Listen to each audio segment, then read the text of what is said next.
Here's what has happened, I believe. Now, this is my opinion. This is not, tried and true fact.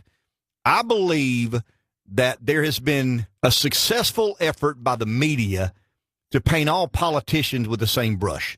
That's why I always distinguish local and state politics from federally elected officials in the federal government. I think the federal government's just an animal that is completely and totally out of control. Do I believe Columbia has its problems? Yeah, underfunded liabilities with pension plans. I think we woefully lack accountability in public education.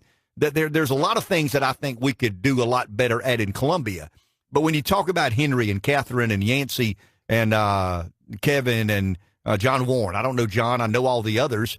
I think you're sensing that they realize the electorate looks at all of them like they do the politicians in Washington. And the national Republican voting base is aggravated with government. They're just real aggravated with government. And the way you endear yourselves in a Republican primary is to run to the right. Now, I'll be honest, Reb. I was not on the radio at the time, obviously. I didn't do that. I didn't. I remember a couple of my campaign lines. If you're looking for an angry Republican, find somebody else. I'm not angry. If you're looking for someone who has balanced a budget, met a payroll, dealt with regulations in the first person, I think you and I could create some positive energy. But there's an anger and a frustration, and I understand it. I absolutely understand it within the Republican electorate that forces pragmatists. And once again, I think Kevin is a dyed-in-the-wool conservative. I think Kevin Bryant is really what he is. I think he's an anti-government, very much to the right.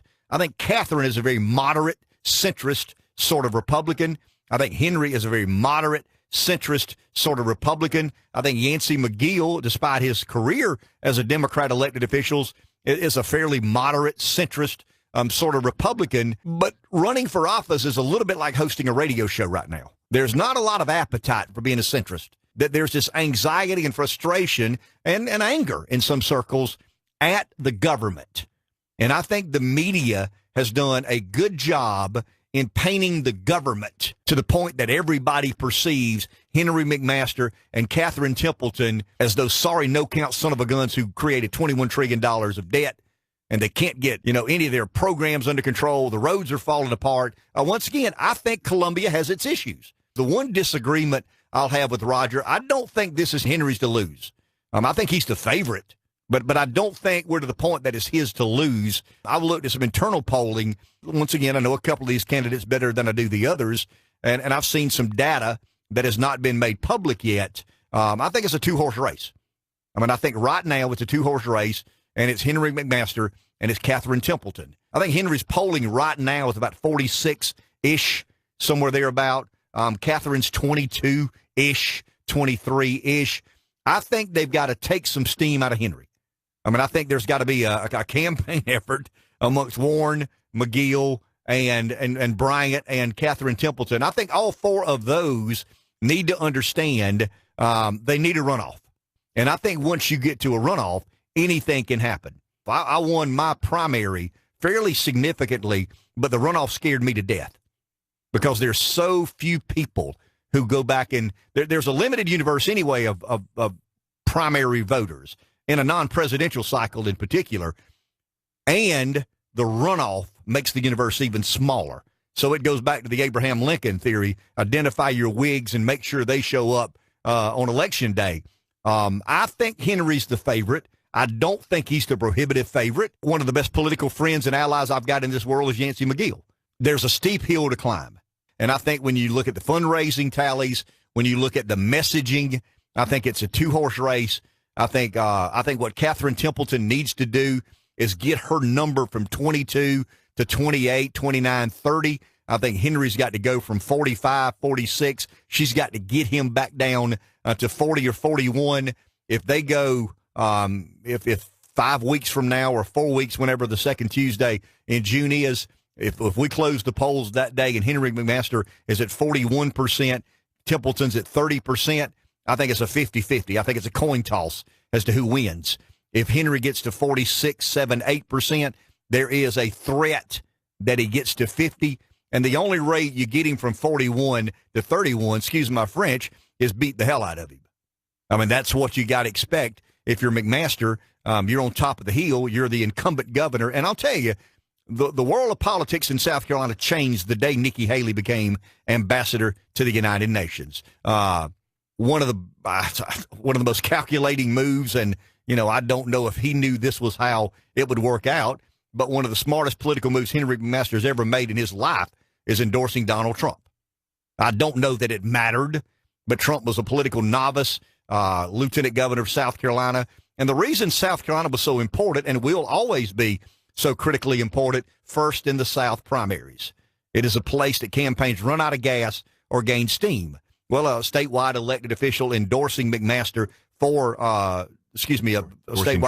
endorsing Trump for the presidency, it breathed life, and it kind of gave him, whether we believe it or not, it gave him a little credibility on the national scene because there was an elected official in South Carolina who was willing to say, Trump is my guy, at a time that very few people were willing to say, Trump is my guy.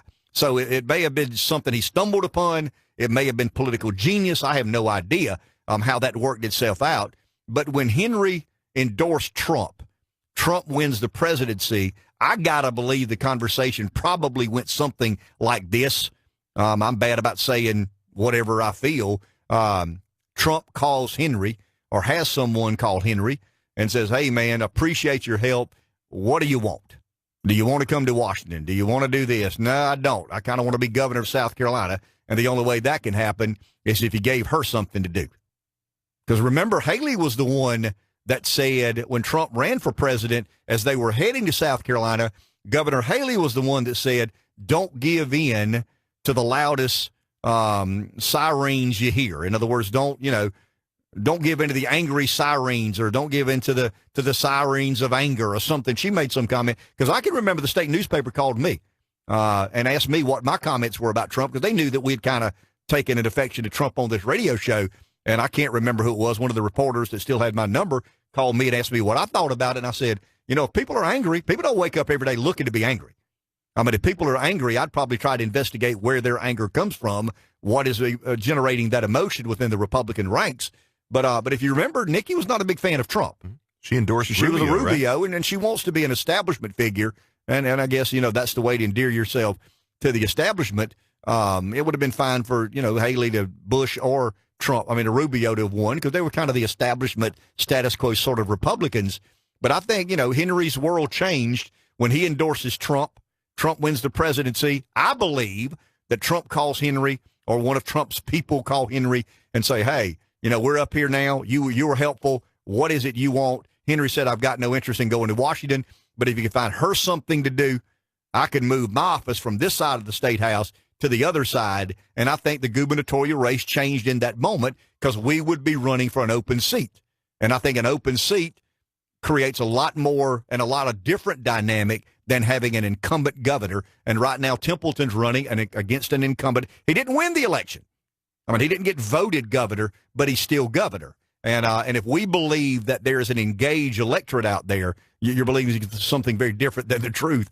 There's a very passive electorate. They know Henry's the governor. A lot of people, when they go to the ballot box second Tuesday of June, they have no idea how he got there. They just know he's the governor. A lot of these people, now some will, but a lot of people who go to the ballot box next month, well, we're not in May yet, but in June, they won't have any idea how he got there. And they'll tend to look at the incumbent as a kind of the reliable choice. Once again, I believe that Henry's the favorite, but I'm not to the point of saying it's Henry's to lose. I don't buy that. I don't. And I'm not being a homer here. I'm not being, we've had Catherine on here a couple of times, and I'm probably more friendly with Catherine and Yancey than I am with any. If you ask me, what two candidates do you know best? I know Henry. Henry ran for governor when I ran for lieutenant governor. We hung around a lot. He was attorney general, at that time. And we kind of ran in the same circles.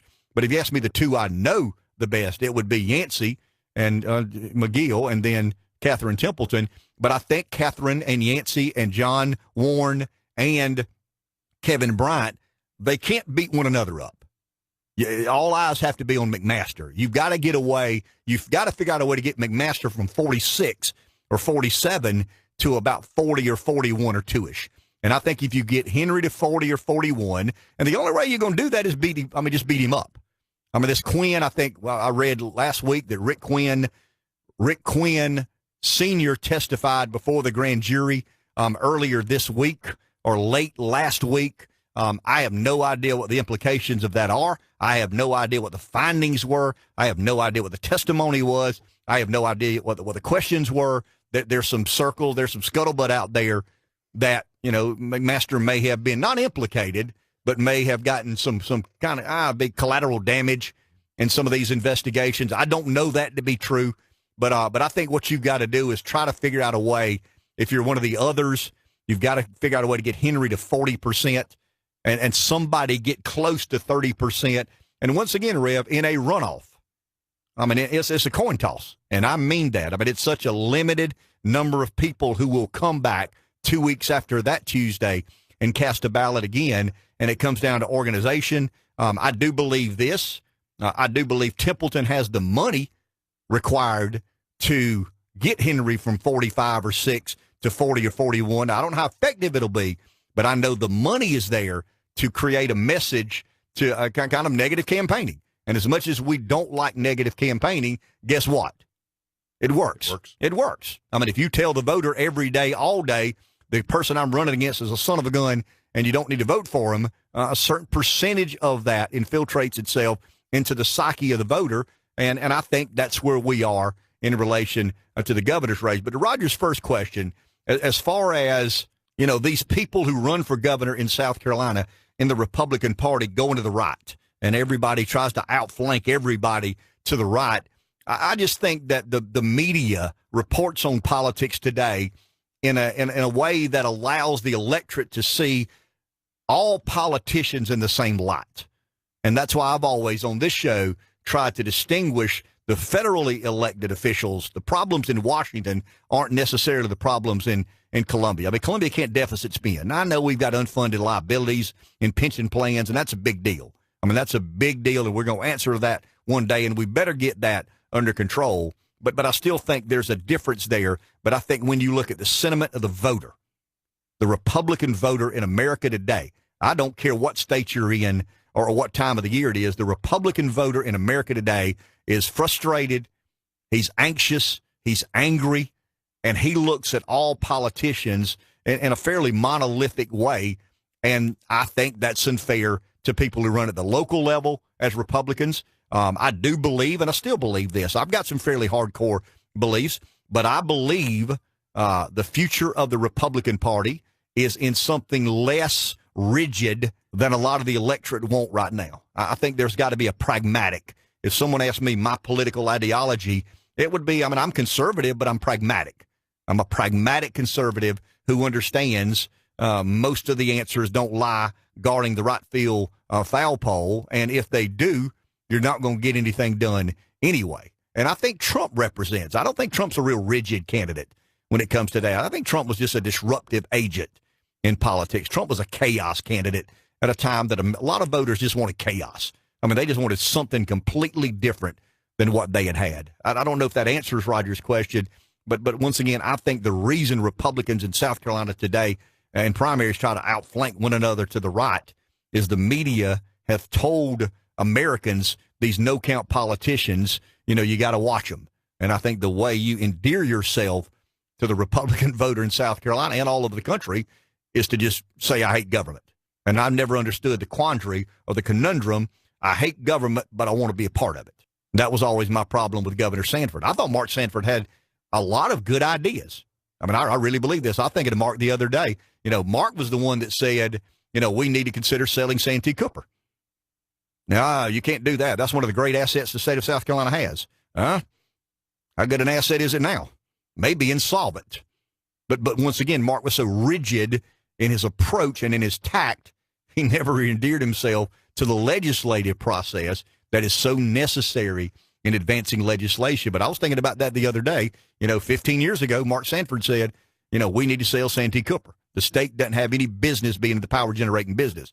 And everybody's talking about what a wonderful asset it was on the balance books of the state of South Carolina. I would argue today, Santee Cooper, if it were a private sector enterprise, may be insolvent. Back in a minute. Thanks to our good friends at Dixie's Federal Credit Union. They sponsor this rambling edition of Good Morning PD. Live 95, back in a minute.